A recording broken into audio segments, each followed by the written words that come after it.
Small-scale fisheries operate in a wide range of forms and make important contributions to nutrition, food security, livelihoods, and poverty alleviation in the countries in which they operate. Globally, small-scale fisheries and fishery-related activities such as processing and marketing of the catch provide an important source of income in many rural and coastal communities in developing nations, predominantly those in the Asia-Pacific region. Small-scale fisheries only require small capital investment and use low-technology gear and vessels. Many of them don't even have motors.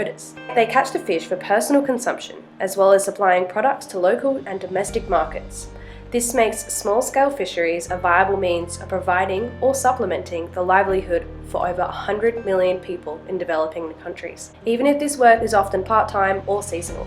Almost half of the fish consumed by humans globally is supplied by small-scale fisheries, and these businesses employ over 90% of the workers in the fishery industry. The general trend for global fish stocks is rapidly decaying. However, this is not the case for the small Asia-Pacific country of Timor-Leste. The nation gained independence in 2002 from a 25-year-long Indonesian reign filled with conflict. During this time, the Indonesians employed destructive fishing methods that used cyanide and dynamite.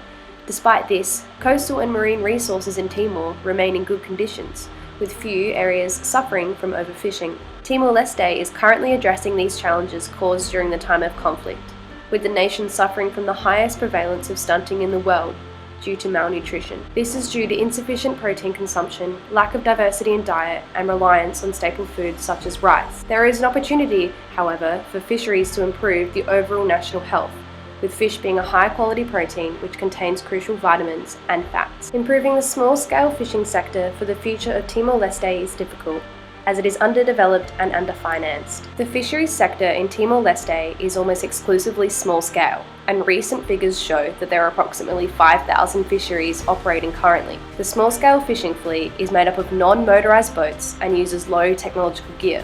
This method uses gill nets, hooks and line, targeting species such as sardines, mackerel, scad, needlefish, garfish and flying fish. Gleaning is a collection of mollusks, crabs, octopus and fish at low tide, using a combination of manual collection, but also the use of spears, hand lines and cast nets. Gleaning is usually the method of women and children, predominantly to feed the family, with any excess being sold, particularly the high-valued species like octopus.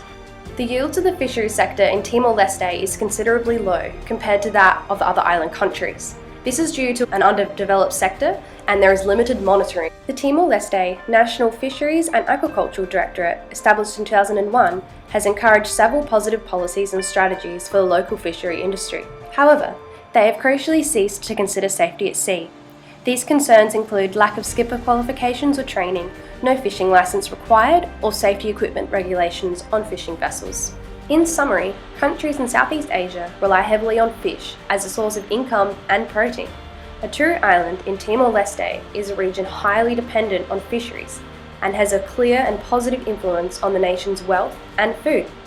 The seafood trade has become a multi-billion-dollar business, and therefore small-scale fishing is showing dramatic growth due to increased connection globally to traders, distributors and consumers through both domestic and international markets.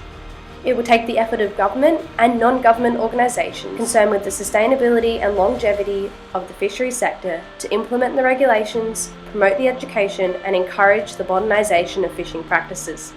As the young country develops, there is no doubt that the influence and involvement of external organisations will rapidly improve the mechanisms and the safety of current activities.